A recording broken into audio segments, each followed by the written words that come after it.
Dude Jack! Si Barbie lang ang tapat niyo.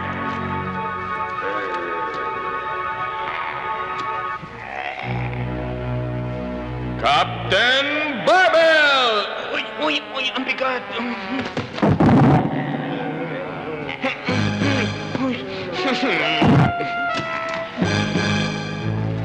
Uy! Itong gamon! Patay kayo kay Darna. Uy! Ang laki na.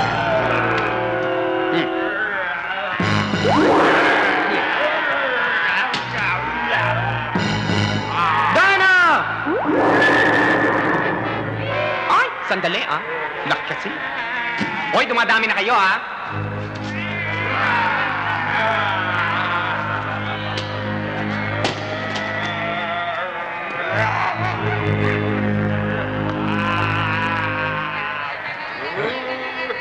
Pimaco Velasco!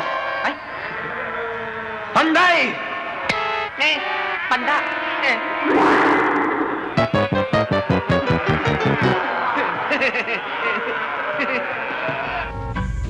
Kaya nangyari sa talunan? Sana'y tinalo na ni Pedro Penduko si Minokawa.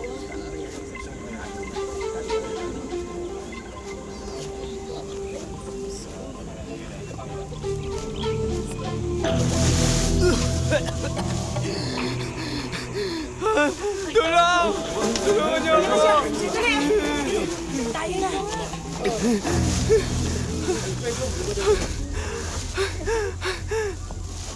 Ano nangyari?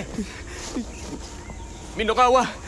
Yung lima sa pangit! Tapos, tumba ko. Punit, dami labas dodo. Ang talunanon. Ano nangyari sa talunanon? Ano nakuha nila. Wala ka nang magagawa, Bunga. Pasalamat tayo at walang nasawi.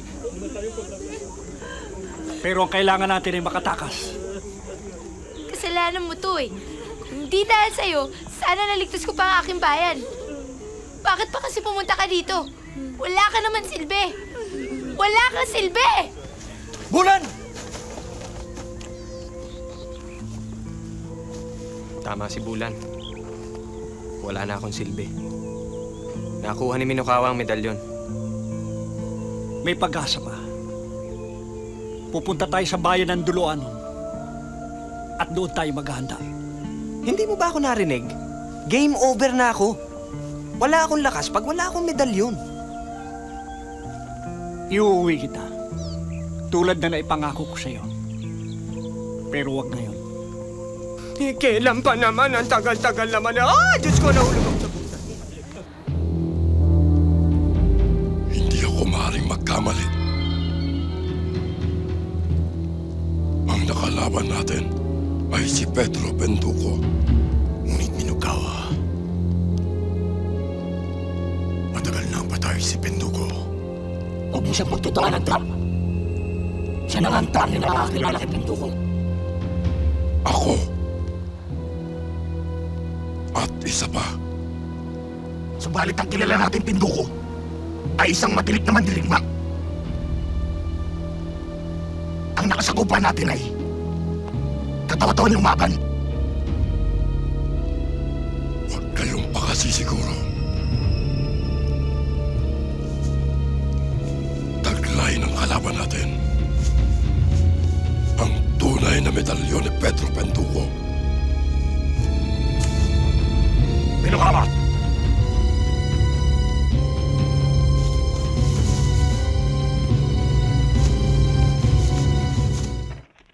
Senyor Mondragon, anong dahilan at ibinebenta mo itong iyong negosyo? After looking at your books, alam kong mahusay ang takbo ng kumpanya. But of course. Ano ba ang tunay na dahilan ng iyong pagre-retiro? Sa totoo lang, Mr. Rivero, sawang-sawa na ako sa trabahong ito. Nais ko nang bumalik sa Espanya.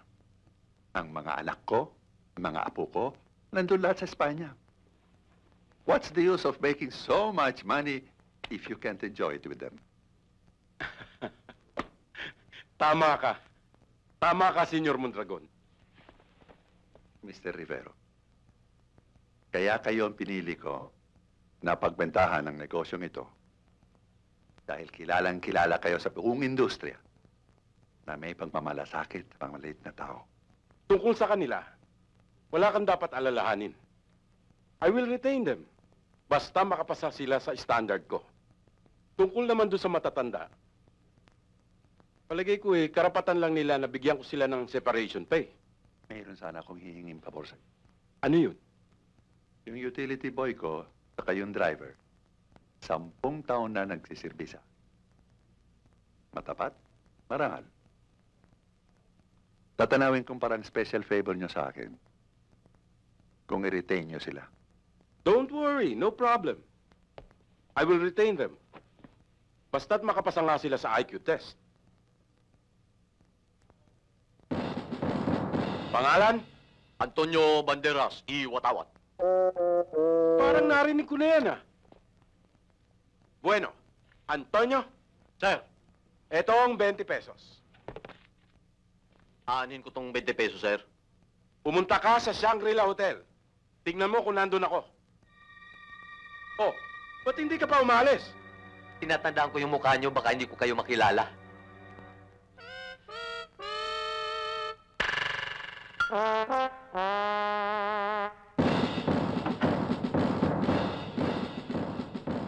Pangalan? Bert. Apelyido? Control. Ha? Bert, Yes, sir. narito ang 20 pesos. Aanin ko itong 20 pesos? Ibili mo ako ng Mercedes-Benz. Yes, sir!